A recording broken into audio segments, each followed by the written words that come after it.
Hi, Glenn.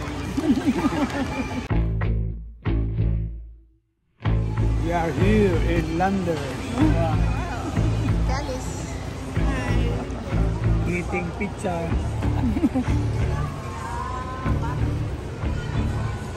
And ice cold coffee.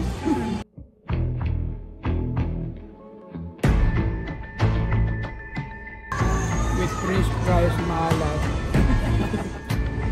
Wala pa nga.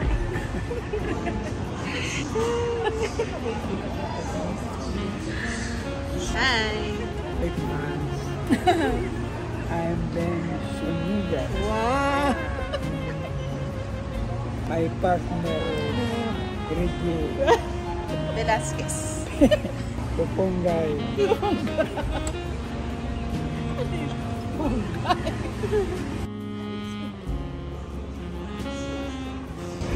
Ganda ang love story namin ito, Bes. Pinikot niya kami. Ay, hindi. Hawakan mo agad si D***an. Ay, ikaw yun yun. Sabi niya kasi, samahan mo ko dito kasi wala akong kasama. Sinamahan mo. Lumahan ko. Tapos? Tapos sabi niya, dito ka na matulog. Yung kapitbahay namin doon, kumari namin. Pare, ba't yung kasirola niya naglaglagan? Tago pare, huwag ka na maingay. O, dami ng liligaw niya noon eh. Inahatid sundo siya. Tapos pagdating sa bahay, binato ko nga. Hindi nga ako nagsusundo, tapos Hindi na bumalik. hindi na bumalik. Kasi pag bumalik pa yun, tatagayin ko na eh. Taga Bulacan. Tatangkad ba ito eh? Tangkan. Ako lang yung maiksi eh. Pero ikaw nagwali. Nakikita mo sa imagine mo, success ka eh. Sabi niya, hilutin ko raw. At ako, ano yung hilutin? Yung pilapla daw. Inayawan pa ko ni mama noon eh. Bakit? Badoy daw ako magsuot ng pantalon. Puso pa nun yung kon eh. Pantalon ng Colderoy. Sabi nung in-store kasama ko sa kwarto. Sabi sa akin, boy, papasyal ko. Short ka lang. Kasi madali pagpag. Magana? Dali daw tanggalin. Tapos madali siya. Saka pumunta kami nun sa pang. Sa Kalawag. Tinanong agad ako yung Pailoret. Yung pure niya. Makakain kami nun. Sabi sa akin, ano na ito ka? Hindi ka pupunta rito, walang dahilan. Ako namamasyal lang ako. Sa susunod niya punta mo, isama mo ng tatay. Sabi nga gano'n.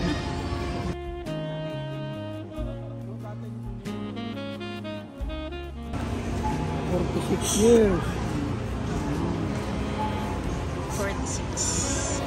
46 years na problema si mama. So pa man? Pupunta ako sa Quiapo noon. Baclaran, saka sa Antipuyo. Pupuntahan ko yun. Sabi ko kung siya na yung mapapangasawa ko. Ano? Sana matuloy.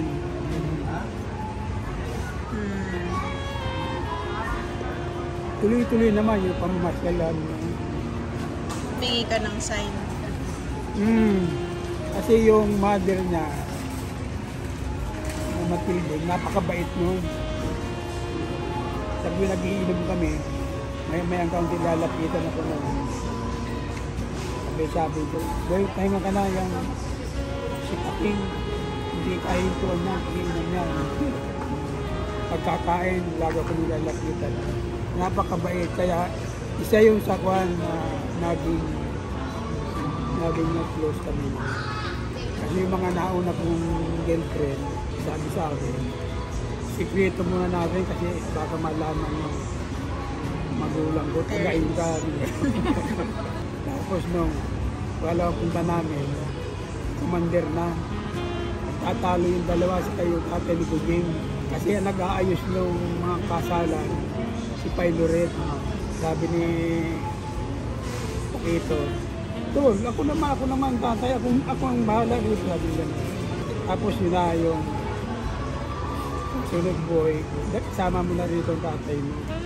Eh, pinaalam ko pila tayo na. Sabi ko, 26 years old na ako doon. Sabi ko na siguro. Tapos nung pumunta sila tayo noon, 6 na pinatay na aso. Nasa kwan yun. Oo, 6. Tapos yung baboy maliit. Sabi ni Commander, liit nung dalang baboy yung tatay mo. Kaya mayroon pang nagkatay sila ng isa. Kaya maganda yung pambik yung kasamahan mo ng prayer, yung mga bagay na importante.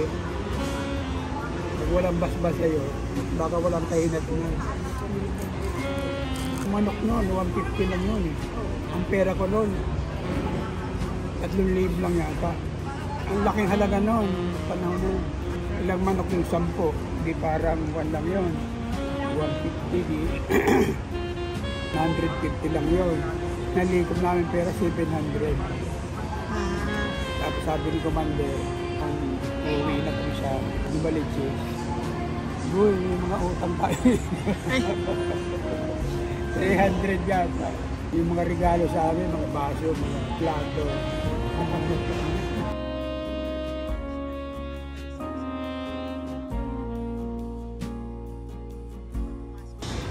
Ay kung ano, kailangan mo pag-aralan, saka makita mo yung mga in-laws.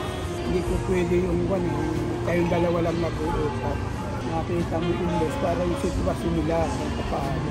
Kung sila ba ay tawag na mukha sa loob din nila. Kasi makikita mo kung mga nagsisinungaling.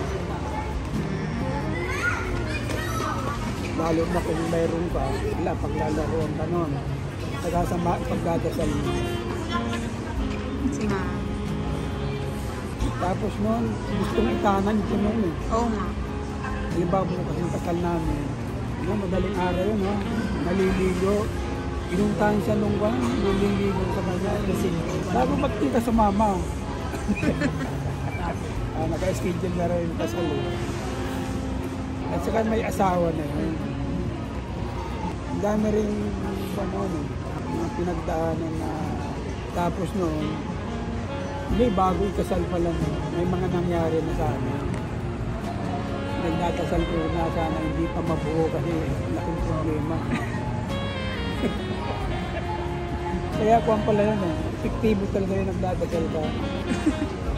Kasi, sabi Lord, sana huwag mo na mabuo. Hindi ginawa. Sagot ka kay Lolo. Lagi may balisong yun eh. Tapos nung mag-asawa na kami, akong bumibili ng ulam. Nabilihin ako. Yung tulya, sinasabawan namin. Tulya. Tapos sabi niya, bilit ko ng corn beef. Hindi ko makalimutan yun eh. Tanong ako ng corn beef. Sabi ko, mahal. Tanong uwi sa bahay. Sabi ko, hindi ako mabili. Mahal eh. Tapos yung inanak si Dingbel, may mga parang karinor sa likod. Yung mga maliliit na kwan. Hiwa-hiwa na gano'n. Hindi, maliliit na kwan. Parang mabot na. Balat? Ha? Balat? Hindi balat. Kausli sa balat. Parang karinor talaga. After 1 year, natanggal naman yun. Kasi hindi niya nakain. Hindi niya nakain. Kaya importante pala yung hinihiling mo yung naghihili. Bibigay mo. Yung mga anak siya. Sabi ko, magbabantay yung tawag nga, nag-a-assist mo sa panganganak. Nakakatakot pala yun. Siya, nakatakot dito. Isang buwan na masakit yun. Katahilot. Si Bingbing ko lang yan, anak nun. 50 pesos lang ang bayad dito. Doon sa likod nila mang imuin. Tapos ako naglalaba. Nilalabang ko yun yung magpagta alas 9, alas 10 ng gabi. Ba't gabi? Kinahihiya ko rin sa mga makakita sa akin. Doon pa sa, di ba mayroong paliguan doon, doon ako naglalaba. Tapos sasampay ko sa baga, sabi nito, ba't madilaw pa yan, madilaw? Ano yun yung walang bata? Walang arena yun eh. Alin? Lampin, katsaw, lampin. Walang arena yun. Tapos yung bigas nun, salsalo, 30 cents. Sandaan mo, ang dami mo mabibili nun. Sulo ko nun, 77. Tapos ang allowance ng piso isang araw. Ang pamasahe nun, 10 centavos lang eh. Kaya magkaasawa ka, big ganun. Gana. Ganun. Tawan-tawas. Ihingi ka na sa tapos may dala ka laging balisong. Balisong. Tuloy si Pongko. Yung si Kati na naksakwa na yun eh, sa Camarina eh. Medyo maganda-ganda na.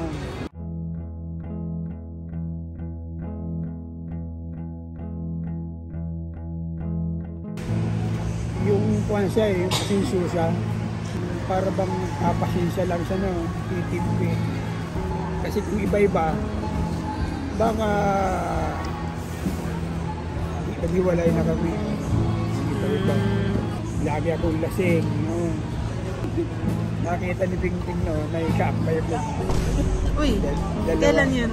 Saka siya noon, yung masama ang loob, umiiyak na lang. Kaya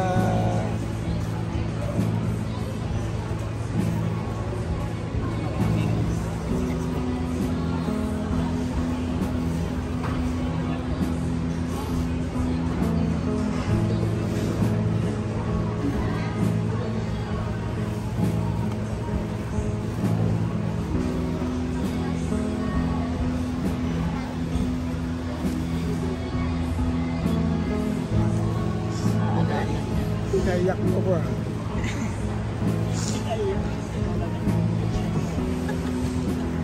Kasi one time noon, may sinabi siya noon, pero sa pakiramdam ko, hindi siya yung salita.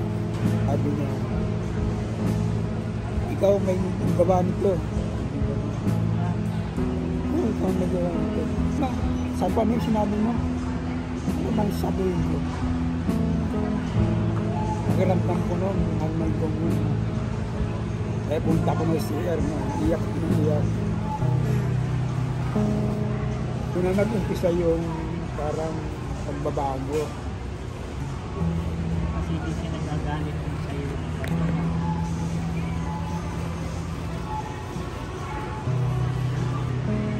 Marami kami pinagdaan na nagyan. Ang number 1 na priority ko naman. Kasi hindi nga ako nakapag-aral. Sinuwang ko yun. Inukit ko yun sa kanan. Sinulat ko yun sa nasa may pinto. Lagi ko makikita yung number 1 na priority mo. Yung pag-aaral ng mga bata.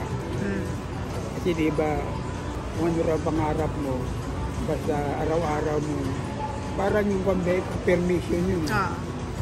Binabanggit mo lagi. Financial. Nangyayari yun eh. Yung ginagawa nila Raymart ngayon sa game, tama yun eh. Kaya ilang beses ako nag-try kumuha ng bahay na hindi matuloy-tuloy kasi siyempre yung pan-tuition. Sabay-sabay. Sabay-sabay. Tapos natatandaan ko na yung tatlong nagka-college no. Yung college silityo na yung shop, diba? Dami kong utang na. Kaya ang kurumang ko na sabi sa akin, kuya, gusto mo pumasok ka dito sa BNP. Baka ma-solve yung mga problema. 1 week before, pumasok ako noon. Hindi ako nagdalawang isip noon. Anong year yun? Ay, 2005. Kasi, ang dasal ko nga, kasi dami ng problema. Sabi ko noon, kung hindi na mababago itong buhay ko, kunin nyo na ako. Kung hindi mababago ka ako, kunin nyo na ako. Yung lagi ko sinisiryo sa BNP. Kaya nung nakapasok na ako dito, parang lahat ng problema na ibsan yun.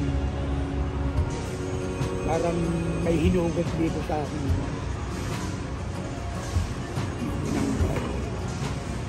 Tapos nung graduation na sa Sipol Pro, dahil tutulungan niyo ako makapagpatuloy. Huwag ko nang balikan yung mga nakaraan. Kaya importante yung dasal. Tapos, ginagawa ko na yung tama. Bubuti mo, bubuti ng pamilya. Ubus na yung Prince Bride.